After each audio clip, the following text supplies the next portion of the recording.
down, I know you got me, baby.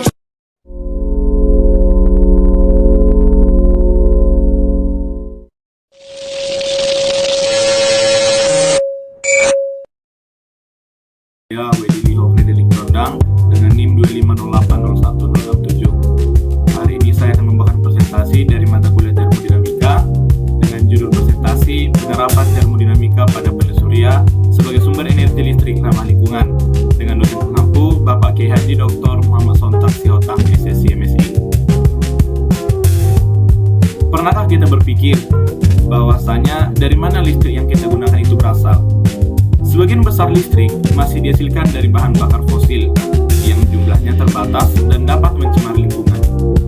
Oleh karena itu, dibutuhkan sumber energi alternatif yang lebih ramah lingkungan. Salah satunya adalah dari energi matahari. Lalu, apa itu termodinamika? Termodinamika adalah ilmu yang mempelajari bagaimana energi berpindah dan berbentuk.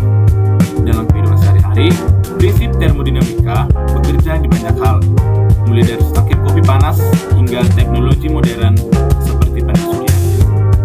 Pada hukum kekekalan energi berbunyi, energi tidak dapat diciptakan maupun dimusnahkan, hanya dapat diubah bentuknya. Ini dapat kita lihat pada aktivitas sehari-hari seperti memasak air hingga mendidih, hingga menyalakan kendaraan. Selanjutnya, apa itu panel surya? Panel surya adalah perangkat yang mengubah energi matahari menjadi energi listrik. Tersusun dari sel surya yang umumnya terbuat dari bahan silikon. Digunakan pada berbagai kehidupan sehari-hari, mulai dari rumah hingga pembangkit listrik skala besar. Lalu bagaimana panel surya dapat menghasilkan listrik? Panel surya bekerja dengan mengubah energi cahaya matahari menjadi energi listrik melalui proses yang sederhana namun sangat bermanfaat. Dimulai dari saat cahaya matahari mengenai panel surya, yang dimana sinar matahari ditangkap oleh panel surya, kemudian sel surya menyerap energi panas. Energi foton membuat elektron bergerak dalam sel surya sehingga menghasilkan arus listrik. Kemudian arus listrik diubah menjadi listrik. Inverter mengubah arus searah DC dari panel menjadi arus bolak-balik yang bisa digunakan.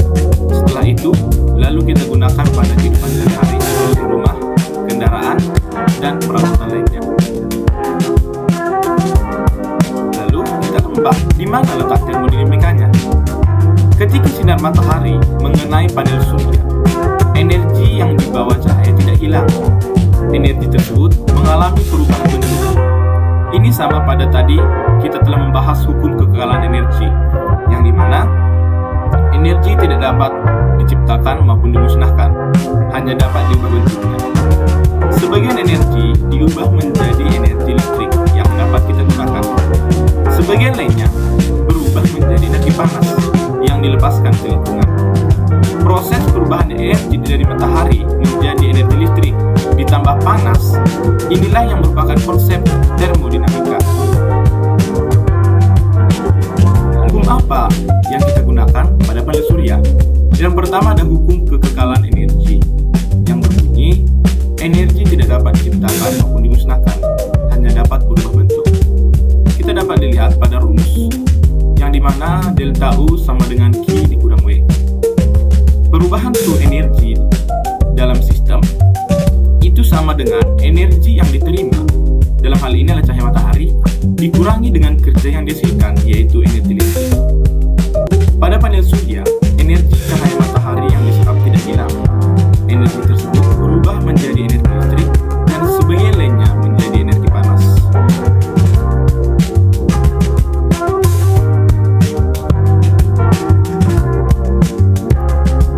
Lalu, mengapa panel surya tidak bisa 100% efisien? Hukum dua termodinamika menyatakan bahwa dalam setiap proses perubahan energi selalu ada energi yang terbuang, biasanya dalam bentuk panas. Tidak semua energi matahari dapat diubah menjadi listrik. Selalu ada energi yang hilang sebagai panas, sehingga efisiensi panel surya tidak mencapai 100%. Contoh sederhananya, ketika panel surya terasa panas saat disentuh di bawah terik matahari, ini menandakan sebagian energi matahari berubah menjadi energi panas dan bukan menjadi energi listrik. Fakta menariknya tentang panel surya. Panel surya tidak selalu bekerja lebih baik saat cuaca sangat panas. Banyak orang mengira semakin panas cuaca, semakin besar listrik yang dihasilkan. Tetapi faktanya mengatakan panel surya memang membutuhkan cahaya matahari, tetapi suhu yang lebih tinggi dapat menurunkan efisiensinya. Dengan kata lain, panel surya dapat bekerja dengan cahaya matahari yang bagus dibandingkan suhu yang meningkat. Panel surya itu ada di sekitar kita, ada di rumah, yang fungsinya mengurangi ketergantungan pada listrik PLN. Kita juga dapat melihat penerapannya pada lampu jalan, pompa air pertanian, dan pembangkit listrik tenaga surya. Lalu datang pertanyaan, apakah panel surya solusi energi masa depan?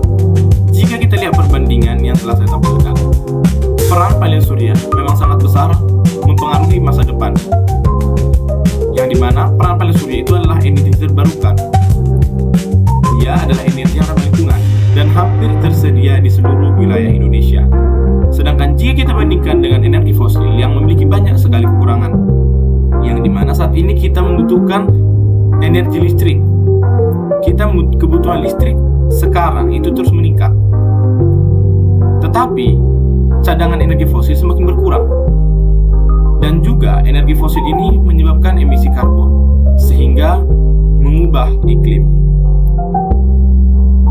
Jadi kesimpulannya, panel surya merupakan salah satu penerapan nyata konsep termodinamika dalam kehidupan sehari-hari. Melalui proses konversi energi, cahaya matahari dapat diubah menjadi energi listrik yang bermanfaat bagi manusia.